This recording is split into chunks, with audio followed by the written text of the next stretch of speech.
I gotta say, man, life in this crazy, crazy clown world that we've got now, as an eyes open, mind open, common sense conservative, is always interesting, man. And the thing that strikes me the most, I think, conservatives and whatever you want to call the other side, because I don't really think you can call them liberals anymore. Because, liberalism, like true liberalism, relies on some pretty key elements that just don't exist right now on the modern day American left. But anyway, my point is we're very different. We are very, very different. But just, I think, as conservatives and liberals are different, I think that conservatives are different as well. There just seems to be more diversity of thought on the right, at least in the year 2024. And I'll get into more of what I mean, but I think this video is going to describe it pretty well. And all it is a conversation between Ted Cruz, a great senator, if you ask me, and a guy who young leftists are just trained and basically commanded to hate. It's a conversation between him and a young lady who's going to Yale. And honestly, it's just amazing. Even someone intelligent, rare enough to get into Yale, just seems to be an average thought passenger in this progressive insanity. I wanted to take a moment to celebrate our newest addition to the Supreme Court of the U.S., who I know we've already talked about, Justice Jackson. Since you're here tonight, though, in the name of fostering intellectual diversity in academic spaces, it would appear to me that you already recognize the importance of new perspectives. And as a young woman, seeing Justice Jackson on the Supreme Court is invigorating, truly. And on Tuesday, it baffled me that you would ask such flagrantly racist questions to this exceedingly well-qualified candidate. Your colleagues in the GOP promised a respectful and dignified hearing for Justice Jackson, and to me, you did not uphold this. So today I wanted to create a space where you might be able to challenge your own thinking, as prudent scholars often do. So I'm here to ask you, what are two nice comments you can give about recent nominee Justice Jackson's judicial experience, besides from she has an easy smile? Yeah, you racist. What's the comment?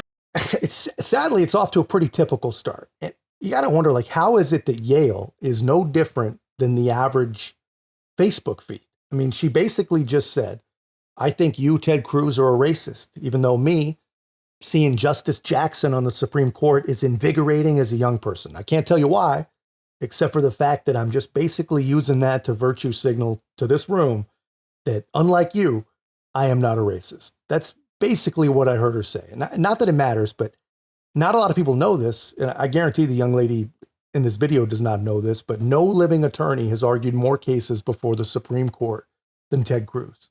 But she says that he's racist. So just do a little house cleaning. Let's see what questions he asked the first sitting Supreme Court justice who doesn't know what a woman is. You were there with former Senator Doug Jones. And we discussed how he and I and a number of other senators had, for 2 different years, participated in reading aloud on the Senate floor Dr. Martin Luther King Jr.'s letter from a Birmingham jail, which is one of the truly great advocacies for civil rights our nation has seen. And you and I talked together about our shared admiration for Dr. King. When Senator Grassley questioned you earlier, he asked in particular about Dr. King's speech on the steps of the Lincoln Memorial, where he said most critically, I have a dream that my 4 little children will one day live in a nation where they will not be judged by the color of their skin, but by the content of their character. Do you agree with what Dr. King said in that speech there? And after our discussion, I pulled a copy of your speech and read the speech in its entirety. And there were elements of the speech that I thought were really powerful. And let me say, your opening remarks yesterday were powerful and inspirational as well. And I think you and your family, the journey you have taken to becoming a federal judge, to becoming a federal Court of Appeals judge, I think demonstrates the incredible promise and the incredible opportunity this nation offers all of us. As I read your speech at the University of Michigan Law School, however, there was a portion that surprised me. And in particular in that speech, you referenced the work of, quote, acclaimed investigative journalist Nicole Hannah-Jones, and her, and again, this is a quote from the speech, provocative thesis that America was born in, provocative thesis that the America that was born in 1776 was not the perfect union that it purported to be.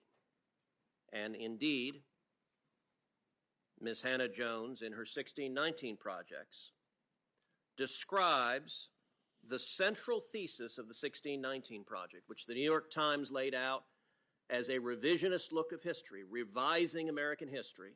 And Ms. Hannah Jones described her central thesis as, quote, one of the primary reasons the colonists decided to declare independence was because they wanted to protect the institution of slavery.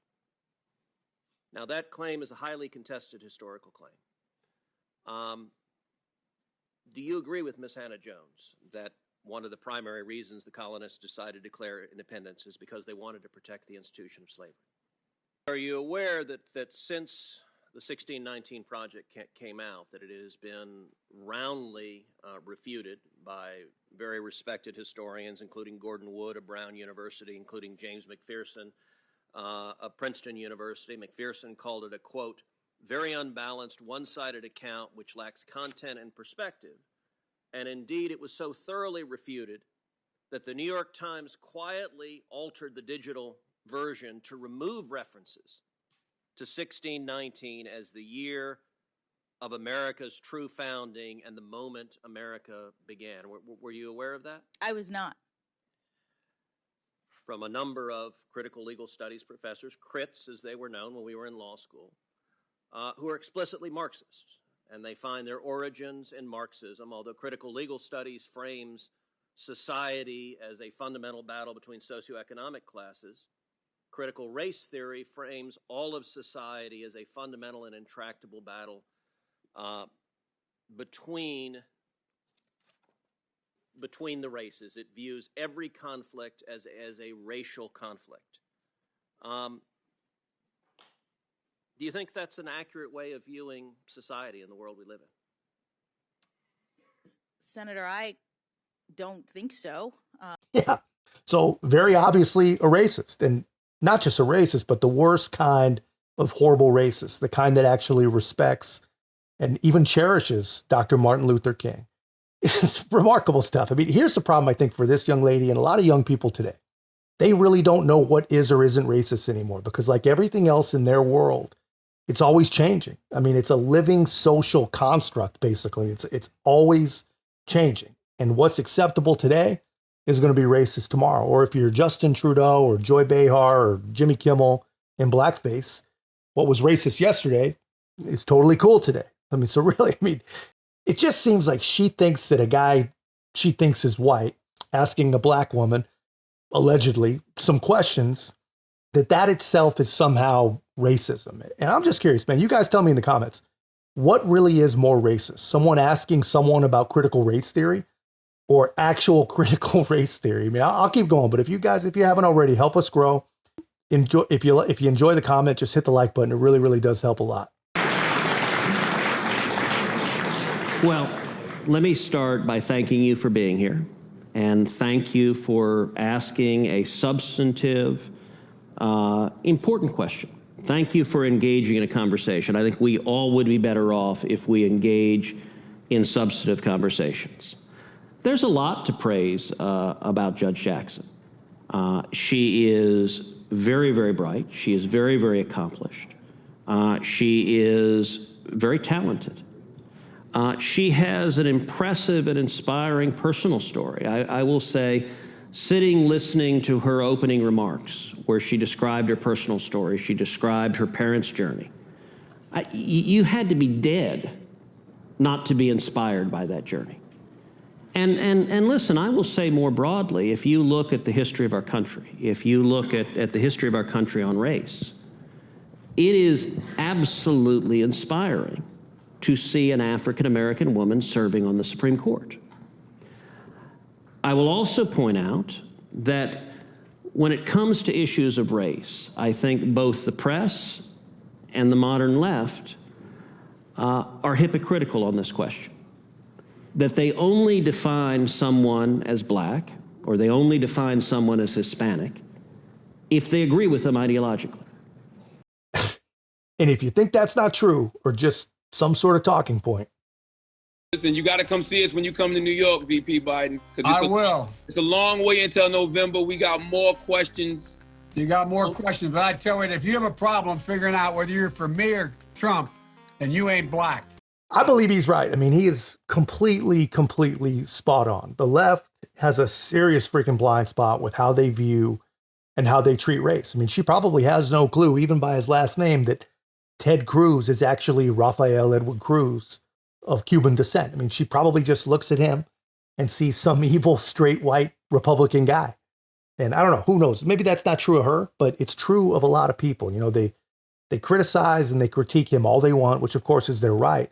And they should criticize and critique. But I will tell you this, if he was a Democrat, those same exact questions would be called by other leftists racist, and the motives would be questioned every single time. And it's just amazing to me how many of these young, enlightened liberals can hear their colleagues and their peers say things like Uncle Clarence and say people like Ben Carson are stupid, which always blows my mind, or, you know, whatever they want to say, and they don't even bat an eye. But every single one of them believe that Donald Trump called white racists very fine people. They cannot see through the noise. It's amazing. And if these people are the smart ones, man, we are completely and totally freaking effed. So Clarence Thomas has been on the court for decades. Clarence Thomas is a black man. The left hates him. They despise Clarence Thomas. And I'll tell you, by the way, the treatment of Clarence Thomas on the left is markedly different than, say, Antonin Scalia. Antonin Scalia was brilliant. He and Justice Thomas were every bit as conservative. And yet the vitriol that was heaped on Clarence Thomas, nasty, racist language from the left. There was one magazine cover that showed Clarence Thomas as an Uncle Tom sitting at Scalia's feet.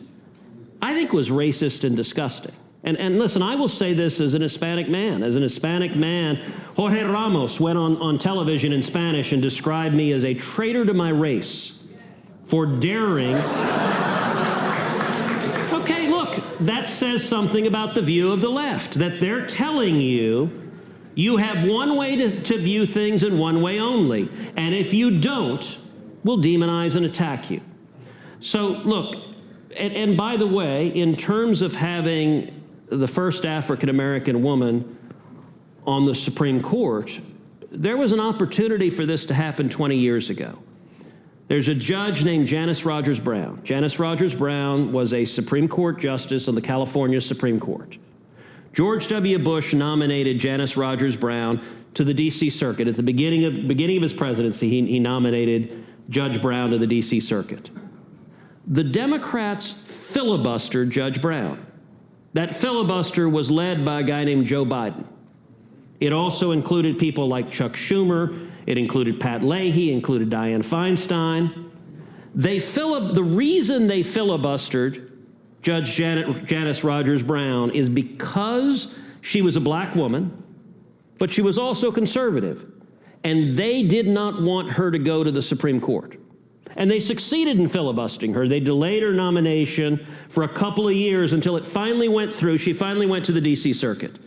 Now, everyone who was harumphing in the media that if you oppose an African-American woman who's a qualified judge, you're a racist, precisely zero of them thought it was racist for Democrats, including Joe Biden, to filibuster Janice Rogers Brown. By the way, there was another nominee that Bush put forward. Of course they didn't, man. I can guarantee that not one of them even gave it a thought. I mean, they don't have the ability to recognize when their actions could possibly make them look like a hypocrite. A better way to put that, they don't realize when they're exposing themselves as hypocrites. I mean, this young lady probably shares those exact same characteristics. I mean, as she's listening to him talk, she probably thinks that it isn't racist.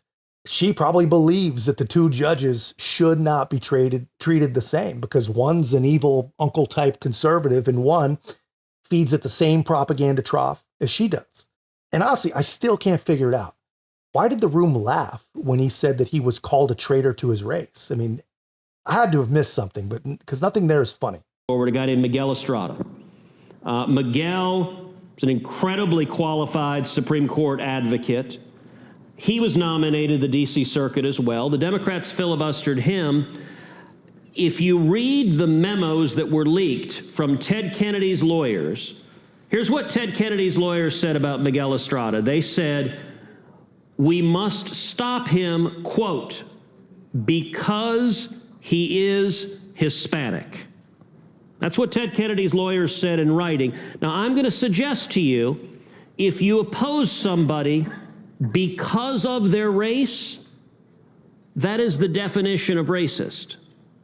And look, I'll point out in your question, you said that my questioning of Judge Jackson was you used the term racist. Listen, racism is a horrific evil in this country. It is also an insult that the left tosses around casually. I would welcome, if you look at the questions I asked Judge Jackson, every single question I asked her concerned her record. Either her record as a judge, sentencing defendants before her, or her record writing academic materials and law reviews, or her record giving speeches to law schools.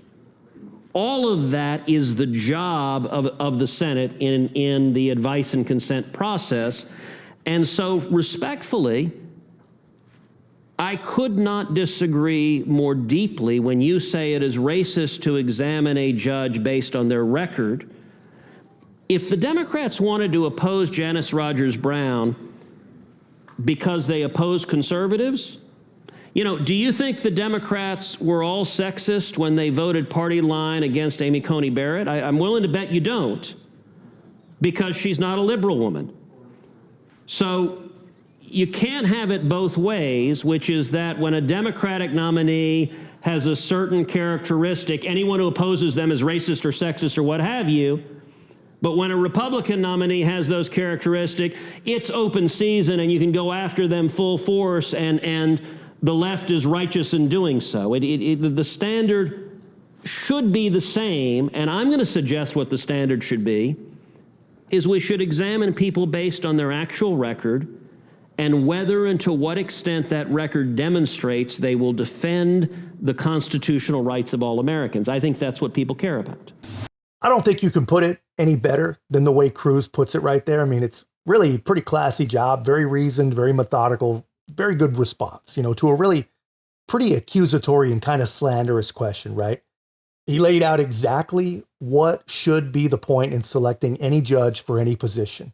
Can you be impartial? You know, can you put aside whatever politics you have and protect the constitutional rights of every single American? You couldn't ask for any more than that. And, you know, and we should fully demand, honestly, nothing less of anyone. But that's just my take, man. Let me know your thoughts in the comments. And if you haven't already, be a part of our growth. Make sure to like, comment, subscribe. Most importantly, share the channel. I'll see you in the next one.